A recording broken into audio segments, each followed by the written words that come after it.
So today we're going to have a meditation, and it's about balance.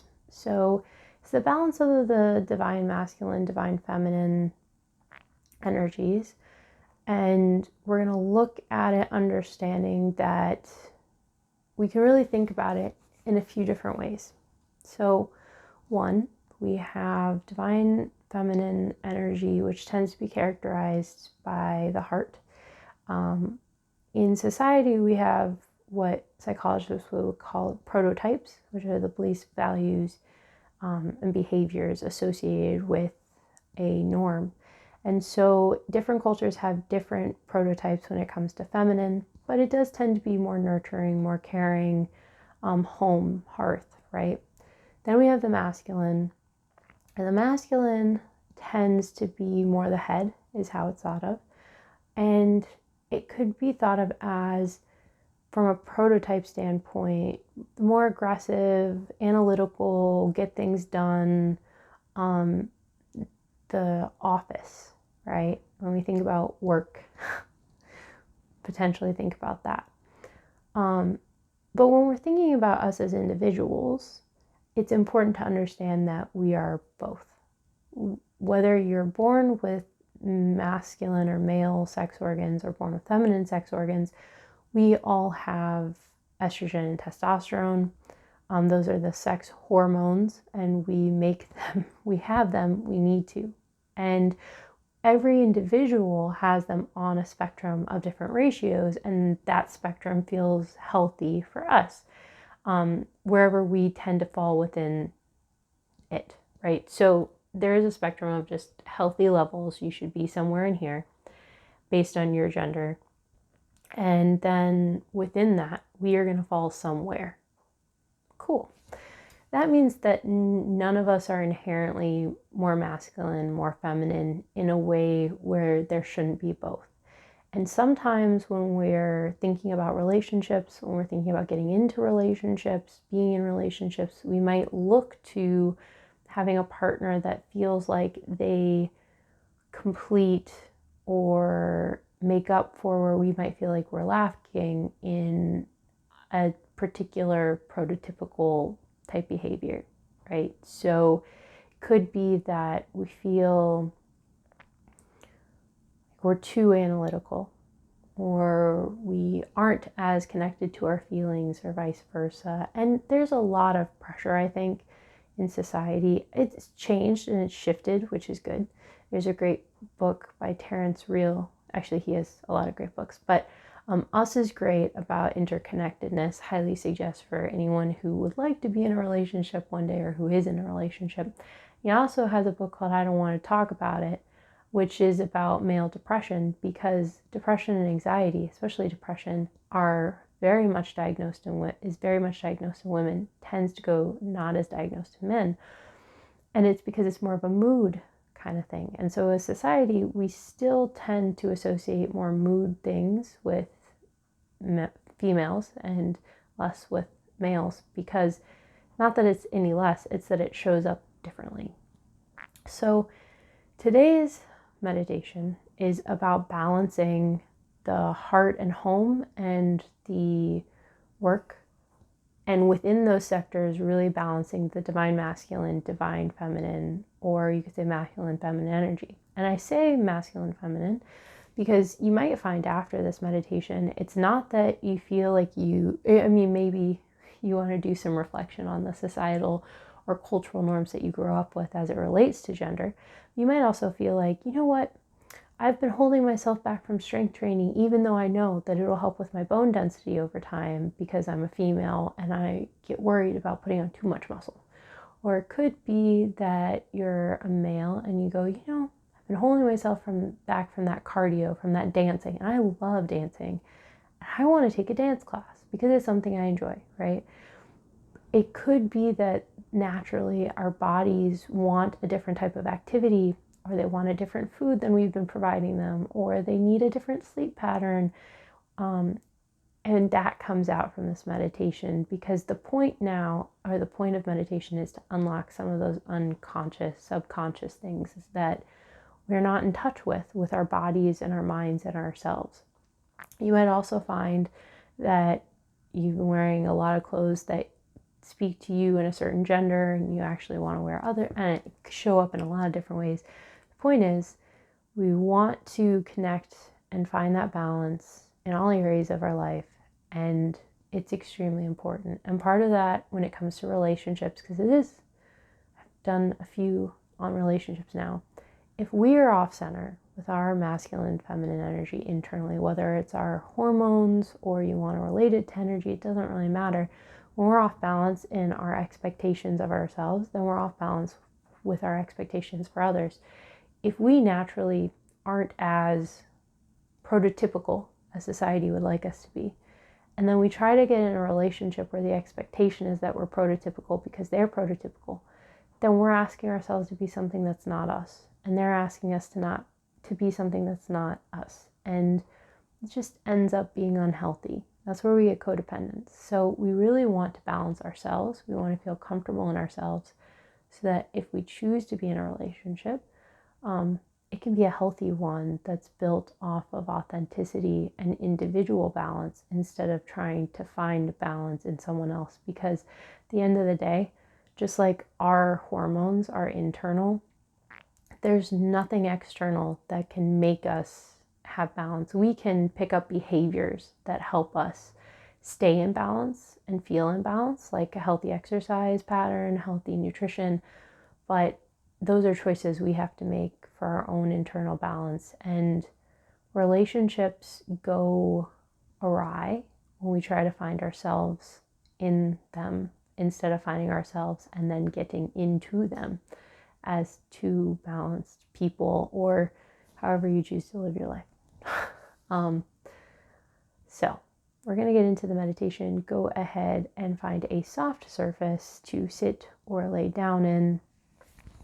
We're going to close our eyes, take some deep breaths.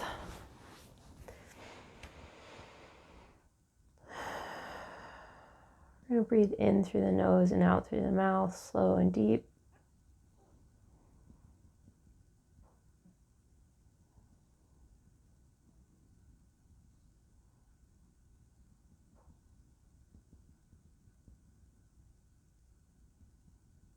I'm going to count us down from 5 to 1, and as I do, we're going to feel more and more relaxed in this space, melting deeper and deeper into the surface beneath us.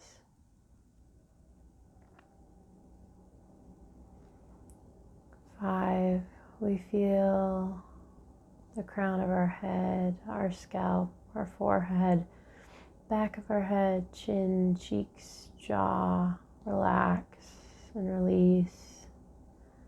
Our eyes melt inward. Any stress and tension relieving or releasing into the surface or air surrounding us. 4, we feel our neck, our shoulders, our arms, our elbows, our forearms, our hands, our fingers relax and release. Melting into the surface or air surrounding us, feeling supported in this space. 3, we feel our heart, our lungs, our digestive organs all relax and release any tension, the tissues expanding. We feel as the muscles that keep them safe and the bones that support our body frame release any tension, any stress that they've been holding on to. 2, we feel our hips, our thighs, our knees, our shins, calves, ankles, feet and toes relax and release into the surface beneath them, feeling supported and safe. Any tension melts away. 1, our bodies feel heavy. We feel safe and supported in this space.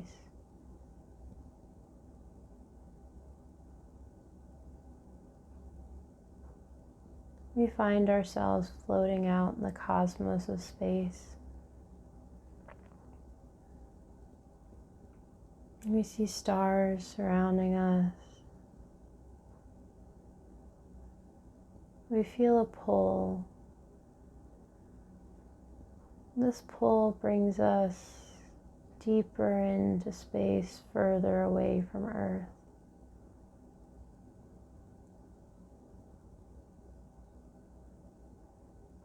We find ourselves moving past Orion's belt,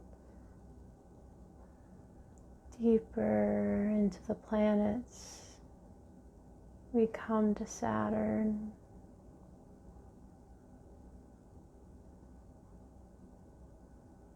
And there we find a scale on a platform.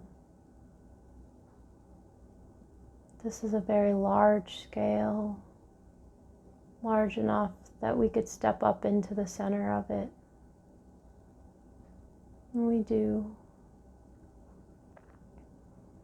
And as we step up, we see below, just barely,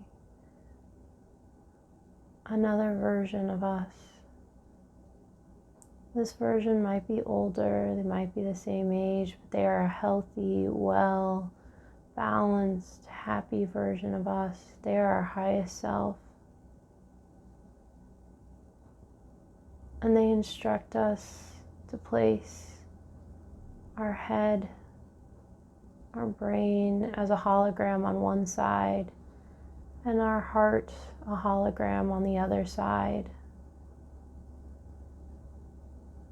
And as we do, we see as the scale with us in the center starts to move. It might be that our head weighs heavy, or maybe our heart. We see that there's disbalance in the scale. As we do, our higher self instructs us to connect, to allow, and to release. We feel as a bright light from above, a crystalline light, moves through our crown, down through our head, our throat, our heart, our digestive organs, down through our legs, into the center of the planet. From the center of the planet, we feel as a golden light moves through our side, up through our internal organs, through our heart, our throat, our head, and up into the cosmos. We see as this light with the crystalline light starts to merge, creating a beautiful golden light glow. And this glow radiates from us. And as it radiates from us, it moves in to the head and the heart holograms. And the holograms start to feel lighter, the color shifting, and any gray matter, dark matter that might have been within them, causing them to weigh heavy on the scale, is gone, transcending and transmuting by the light. We find that the scale is now in balance, our head and our heart equal to one another, connected, aligned. We allow for the movement of our head and our heart back into our bodies. We give thanks and gratitude to our higher self and to the energy that helped to balance them. We then feel another pull back towards Earth and past it. We travel through the stars, through space, cosmos, till we reach Venus. And there we see another scale. This scale is a large scale as well. This time it's pink.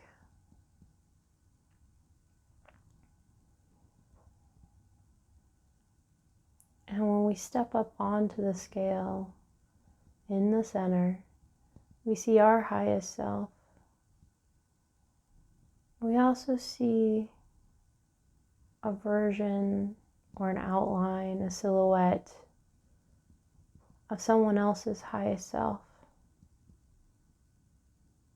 We might not see a face. We might get a feeling about the energy, but we know that this is our highest potential, the balance that comes when two people aligned with their higher selves come together.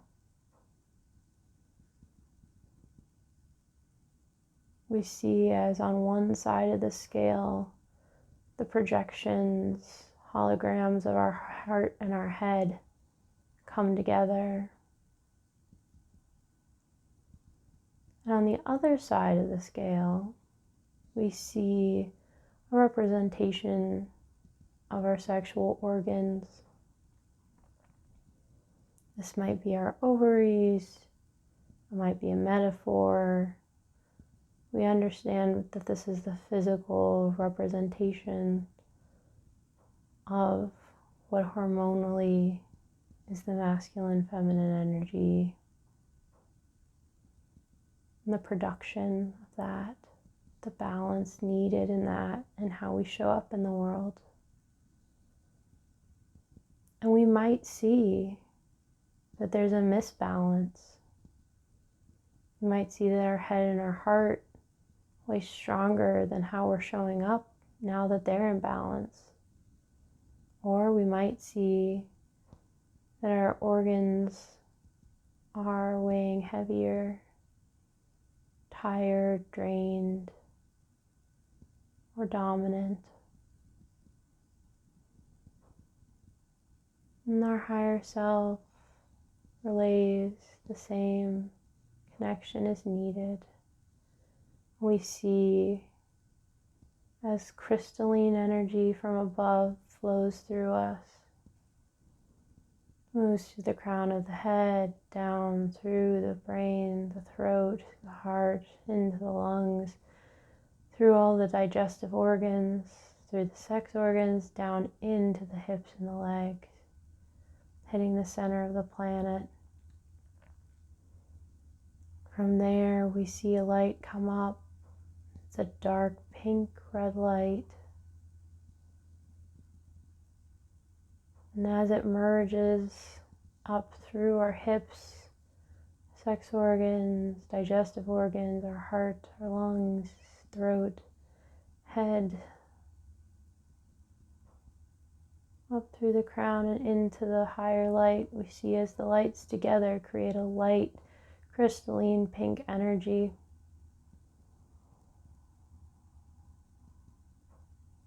The gold energy from before still in us.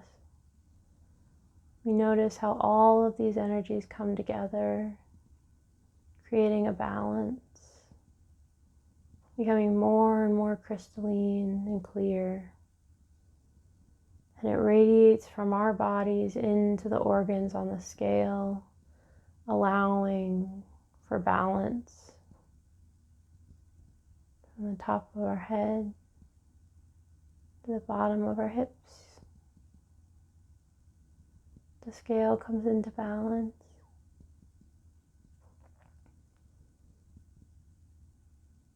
We feel lighter as any beliefs, any concepts, any constructs, values that were out of alignment with our truest, highest selves move out.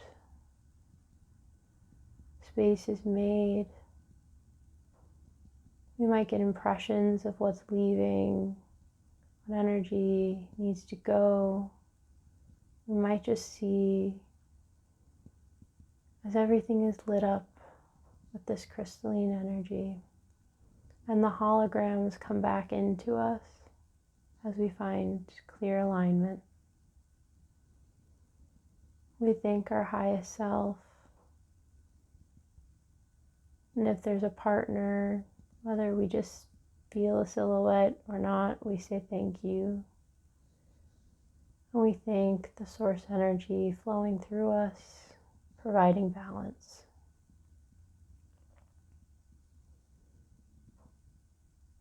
Then we feel a pull back into the cosmos. And here we find that pulse taking us back to earth. Specifically, we find ourselves in a room with our bodies. We might look at ourselves from a different angle than we've ever seen before. At peace, released, meditating. For we know that this is us.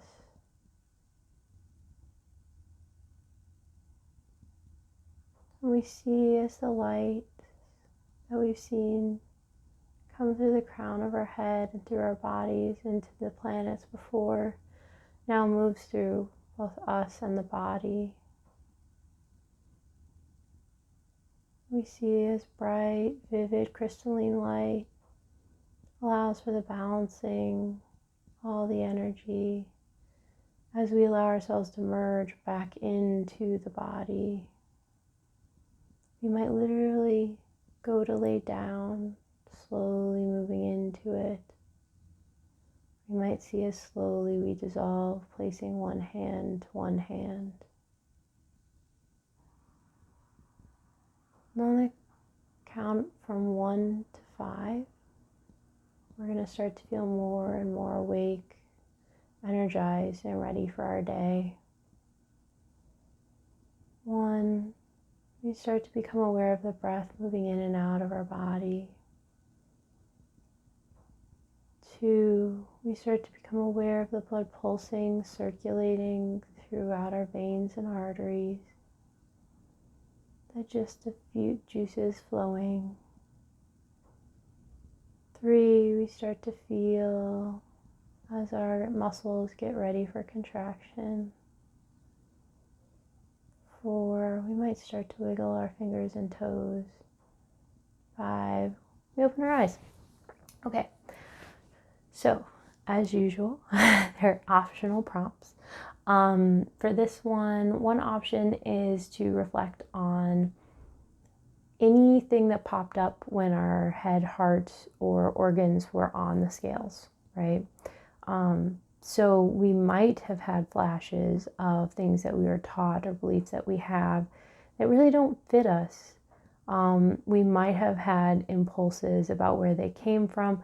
We might honestly, so I'm kind of lucky, I think, where I grew up, it was mixed culturally, so there was this, women could be dominant. Not dominant isn't the best word, but that's definitely kind of how that was.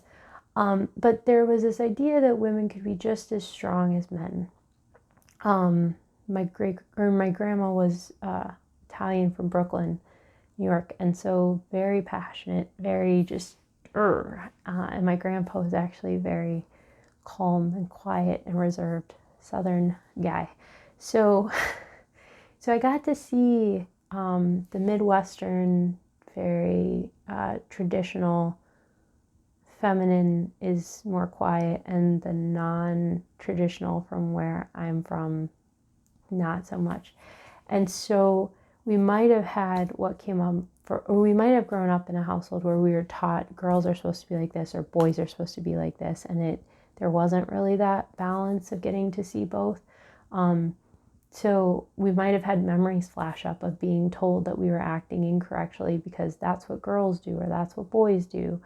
If so, you can journal on that. It's just an example. Maybe you didn't. I don't think I was ever told that, honestly, but maybe you were. So if you were, feel free to let that go and reflect on it.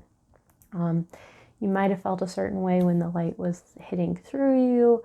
Maybe there was more connection to one planet than the other planet. Or, again, if there was a silhouette, if you felt something from that, you can always reflect on that. And then also another optional reflection. All these are optional. You can just paint or doodle whatever you want or whatever comes up for you. But I like to give optional prompts. So another option, probably the final option, is when you were coming back to Earth and you're in the space, kind of feeling your body, were there any feelings that came up there? Being in a pure energy thought form of yourself, did that feel a certain way? And then realizing the connectedness to the body, does that conceptually bring up any feelings? Did they look different? That's another one that could be interesting. So we're going to go ahead and get into it. 5 minutes of reflection via either drawing, painting, writing, and you can choose to do one of those optional reflections. You might have a different reflection you want. You can also always start out with once upon a time and see what comes out. But we're going to get started in 3, 2, 1. Go ahead.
Okay, so that's 5 minutes.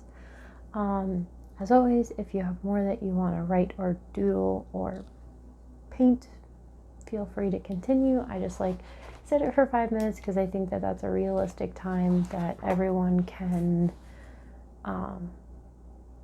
most people can try to take just to give themselves a bit of time to get used to reflecting. We don't often as a society really push the importance of reflection. Even in project management, you're technically supposed to have a after, like a huddle where you debrief, right? Debriefing is really important.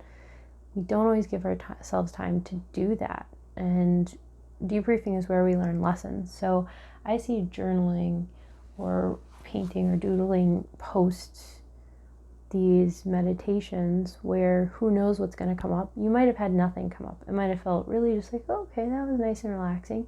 Or you might be crying now, right? It's so individual and different things hit. And so this debrief time I think is really important.